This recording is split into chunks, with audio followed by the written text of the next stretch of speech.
27 minutos en este sol de los sábados y queremos recordarles a todos ustedes que mañana 5 de julio tendremos la gran cobertura electoral 2020 de RCC Media. Esta cobertura tendrá información continua y actualizada con el equipo líder del periodismo plural e influyente, quienes te van a llevar minuto a minuto en cada punto del país los hechos más importantes que serán noticia. Esta gran cobertura electoral 2020, la recta final, obviamente, con Sol 106.5 FM como emisora matriz, y también tendremos la participación de los demás grupos de RCC Media, de los demás medios, Telefuturo Canal 23, Noticias 16 y una gran cadena importante para llevarles a todos ustedes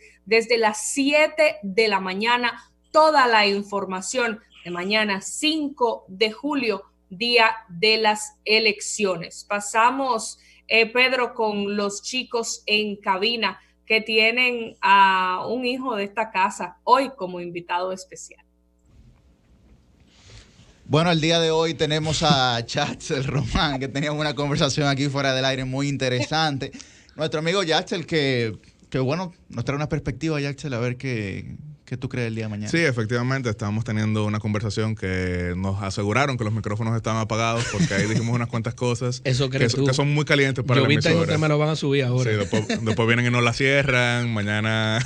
Don Antonio nos vota. Vamos arriba, señores. ¿Cómo está el panorama para mañana, Yaxel? Sí, efectivamente, el panorama para mañana, como bien decía anteriormente Pedro Manuel, es un panorama que no habíamos vivido en muchísimo tiempo, porque las elecciones más complejas que había tenido la República Dominicana eran 1966, que eran en medio de una guerra, eran en medio de una intervención, era con un país completamente destruido, más de 12% del Producto Interno Bruto colapsado luego de lo que fue ese enfrentamiento entre hermanos.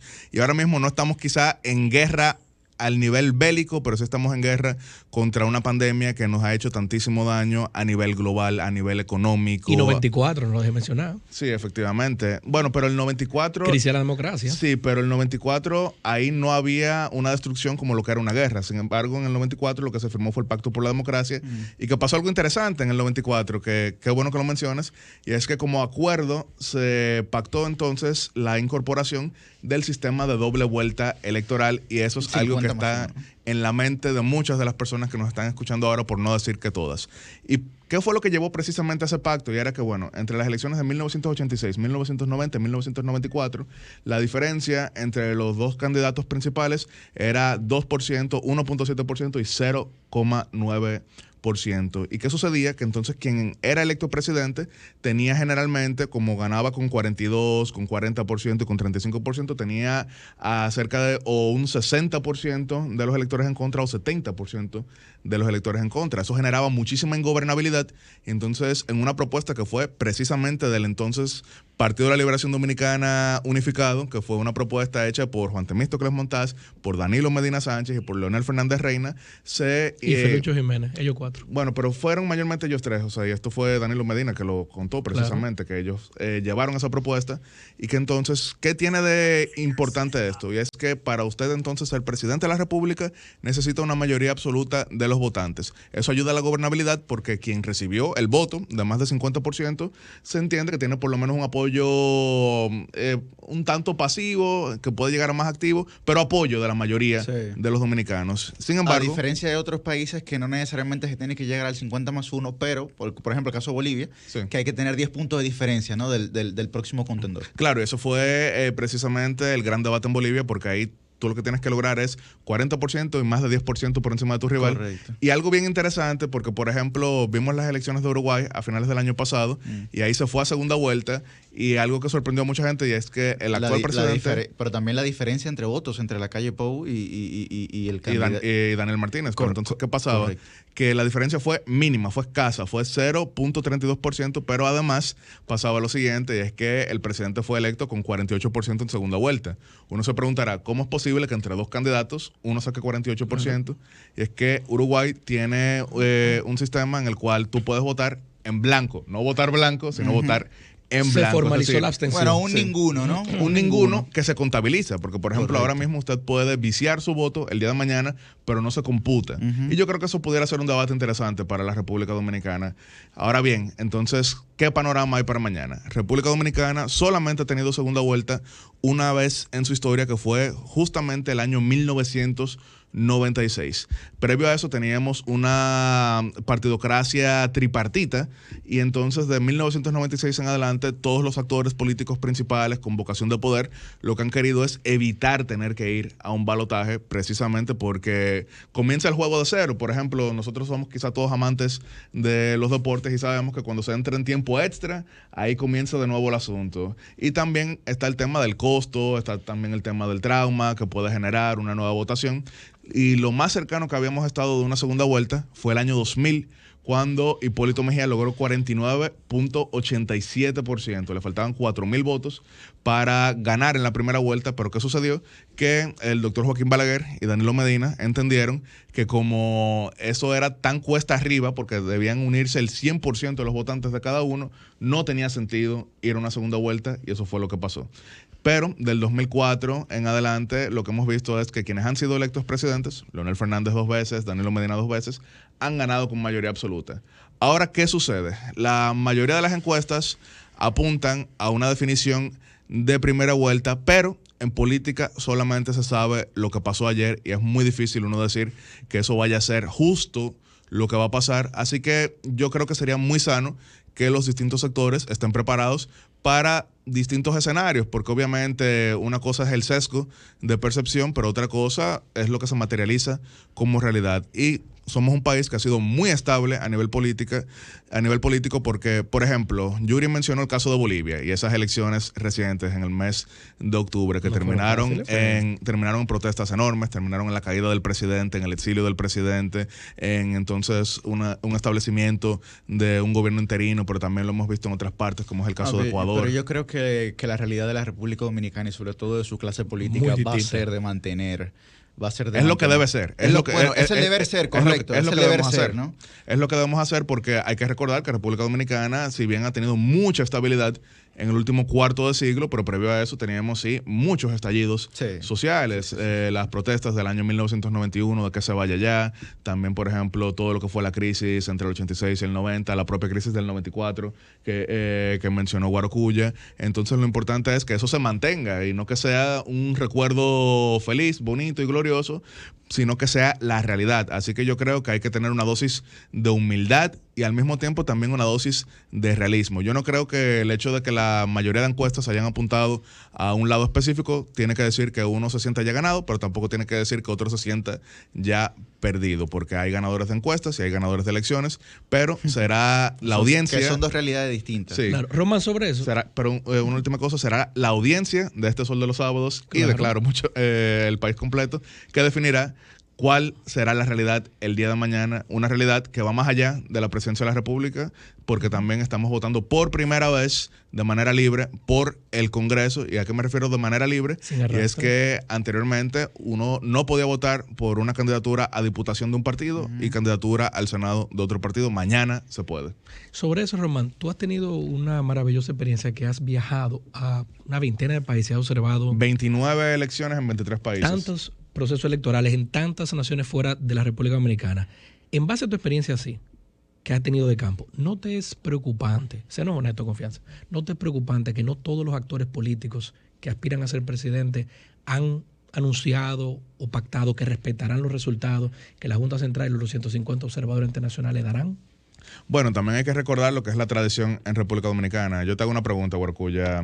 Tú que eres quizá un poquito más cercano a ciertos sectores políticos, igual que yo soy cercano a otros, ¿tú te defines bochista? Quizás. No, ya estamos en el 2020. Bueno, Bosch es la base. Bueno, pero sabes que Bosch siempre se negó a firmar esos pactos porque él entendía que no debe firmarse el respetar la ley. Entonces, no, pero era otra época. Tú has mencionado el tema del 94 y no lo digo como crítica, sí. Tú que fuiste presidente de la Juventud del Partido Reformista, al pueblo dominicano que no se olvide, los jóvenes que no lo saben. Parte de lo que pasó en el año 1994 es que aquí se iba la luz, se la llevaban, la cortaban la luz, militarizaban los centros electorales y cuando llegaba la luz el PRC se salía arriba. Bueno, pero en 1994... Eso ya no pasa. En 1994 les recomiendo el libro Crisis Electoral 1994, escrito por John Graham, ex embajador de Canadá en República Dominicana y ex jefe de misión de la OEA en nuestro país para ese complejo proceso electoral. Y lo que sucedió ahí fue que se dislocó el padrón con 28,000 personas que llegaron a votar ese día y no aparecían. Entonces, ¿qué sucedía? Que la diferencia entre el primer lugar y el segundo era 22,000, pero si no pudo votar 28,000, generó aquella crisis que se hubiese resuelto más fácil si en ese momento hubiésemos tenido segunda vuelta, porque era 42% uno, 41% otro. Una segunda vuelta y se resolvía, pero no la teníamos. Pero así, no es saludable para la democracia que todos los actores digan, respetamos los resultados como están, porque si todo el mundo comienza a declararse ganador y arranca para la Plaza de la Bandera mañana, oye, me sufre el país. Vamos a tener 94 de nuevo. Sí, efectivamente es saludable que se reconozca, pero tú acabas de mencionar el caso del 94, pero en el caso del 94 hubo una crisis, entonces no podía pasar que el segundo lugar reconociera al primero. Entonces, tú me acabas de dar la razón en ese sentido. Una pregunta. ¿Tú tienes algún conocimiento, y con esta pregunta concluimos esta parte, ¿tienes algún conocimiento de la diferencia entre el voto nulo y el voto observado? ¿Qué sucede con el voto nulo? El voto nulo no será contado de ninguna manera. Ahora, el voto observado es uno que tiene ciertos vicios, pero que puede entonces, en cierto modo, definirse cuál era la intención. Okay. Entonces no se contabiliza de inmediato, se observa y después es que entonces, con la observación de los partidos, con la participación de los delegados, se define si es un voto efectivamente válido. Eso es algo que ha tenido mucho peso en nuestro país, recordando que en el año 1986 pasaba lo siguiente, y era que anteriormente República Dominicana no tenía una boleta única. ¿Qué quiere decir boleta única? Es decir, todos los partidos salen en una misma papeleta. Previo a eso, cada partido tenía una papeleta, como pasa en otros sistemas. En 1986, eso significó que entonces los candidatos que iban en más de un partido salían varias veces en una misma boleta, y para un electorado que no estaba acostumbrado a eso, lo que terminó pasando fue que muchos marcaran todas las caras que veían de un mismo candidato, pero la Junta Central Electoral había determinado que eso era un voto nulo. Entonces, ¿qué sucedía? La diferencia entre el primer lugar y el segundo lugar en ese momento era 40,000 votos entre el presidente Joaquín Balaguer y el expresidente, que de hecho le tocó asumir un día como hoy en 1982, Jacobo Masluta, recordando que un día como hoy fue que se quitó la vida trágicamente el presidente Antonio Guzmán. Pero la diferencia fue 40,000 votos, pero había 83,000 votos observados, ya se podrán imaginar, pero después de mucho de discusión, se determinó que el presidente electo era Joaquín Balaguer. El presidente Medina ha dicho recientemente que la gran cantidad de votos nulos que hubo... 170,000 a nivel nacional y 130,000 de estos afectaron al PLD. Y hay que verlo más a nivel de ciertas plazas específicas, porque por ejemplo en San Pedro de Macorís fue 7%, en el Distrito Nacional fue 4%. Boleta con lapicero marcado y no hay lapicero donde tú Pero votas. ¿qué pasaba y por qué hubo tantos votos nulos? Él se lo atribuye, el presidente de la República, a delegados no muy diestros, por ponerlo de esa manera. Sin embargo, yo creo que al igual que en el 1986, la innovación confundió a mucha gente. Antes no se votaba por regidores, ahora mucha gente estaba votando por un regidor de un partido y un alcalde de otro. Y cuando eso pasa es muy difícil uno decir cuál era la intención. Medir la intención, claro. Medir la intención. Claro. Yo no creo que en el nivel presidencial vaya a haber muchos votos nulos el día de mañana. En mi opinión, ya eso... no va a haber lapicero. Sí, en mi opinión eso va quizá a estar entre 1.5%, apúntenlo. Y tampoco creo que vaya a haber una alta abstención. Y eso podrá sorprender a muchos, porque en este mismo programa, cuando lo hicimos en marzo, yo dije, bueno, si tenemos elecciones en mayo, la abstención puede que rompa récord. Pero como la estamos teniendo ahora en julio, yo creo que la abstención... No, y además, después de todo este proceso, que la gente ya... quiere que su voto sea útil y que esto se resuelva mañana. Aunque, como tú muy bien dices, tendremos que esperar los resultados en las urnas. Efectivamente, los resultados y resultados que quizá en el nivel presidencial se definen bien temprano. Pero en el nivel congresual sí es más complicado. Principalmente el nivel de diputados, porque por ejemplo hay 6 diputados en la circunscripción número 1 del Distrito Nacional. Uno quizás sabe más o menos rápido quién tiene mayoría, pero quién tiene esa última diputación que puede definirse por pocos votos. Mira, guárdalo ahí de un pronto, que vamos a una pequeña pausa comercial y volvemos con estos interesantes análisis. Cambio y fuera, JM. El sol de los sábados.